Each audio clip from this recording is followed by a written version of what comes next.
გამარჯობა, როგორ ახარ? იმედი მაქვს მიცანი.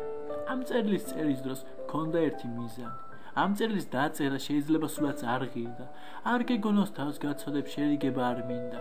იმიტომ კი არა რომ შენთან ყოფნა არ მსურს. ეს იმიტომ არ მინდა ვიცი ხშირად გტკენდი გულს. გახსოვს პირველად ერთმანეთს შევხვდით. ასეთი ვარ გითხარი, ვერაფერი შემცვის. თავიდან ასეც იყო. მე ასეთად რჩებოდი. Როგორ ძალიან გიყვარდი, ამას კი ვერ ხვდებოდი. ახლა ვიხსენებ ყველაფერს და თვალში ცრემლი მიდგება.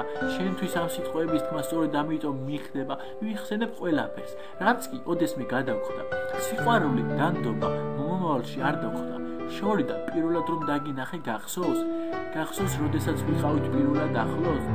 გახსოვს პირველი კოცნა ჩემს მიერ? გახსოვს, როდესაც გითხარი მიყვარხარ ძლიერ? იმედი მაქვს მაპატიებ და გამიგებ კარგო, მიგატოვე, დავიკარგე და დაგტოვე მარტო. შენთვის ტყუილი არ მithქვამს, მართლა ძალიან მიყვარდი. ამ ჯადოსნურ ბზნობას მე 64-ისკენ მივყავდი, 64, სადაც შენ იყავ, სადაც ვიცოდი ვინ ვიყავ, სადაც არავის ძრებოდა ტყავი, სადაც არ იყო არავინ ნავი.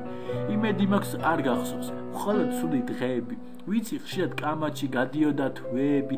იმედი მაქვს ცუდის გარდა გაიხსენებ კარგს. იმედი მაქვს მაპატიებ დამომიკლავ დარდს. ამაზე დიდი შეცდომა არასდროს ჩამიდენია, ბევრი უაზრო აზრებით თავი რომ გამიტენია.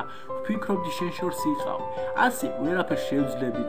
არადა ძლიერ გიყვარდი, უჩემო წამსაც ვერ ზლებდი. მე კი სულელმა რა ვქედი, ბოდიშიც არ მომიხდია, როცა ცრემლი მოგდიოდა, თავიც კი არ მომიხრია.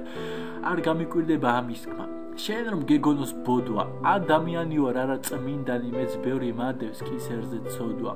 ამ წერილის დაწერა შეიძლება სულაც არ ღირდა, არ გეგონოს თავს გაცოდებ შერიგება არ მინდა. ვიცი, ბევრჯერ ტირილში, ღამეები გაათი, ყველაფრისთვის ბოდიშს გიხდი, ყველაფერი მაპატი.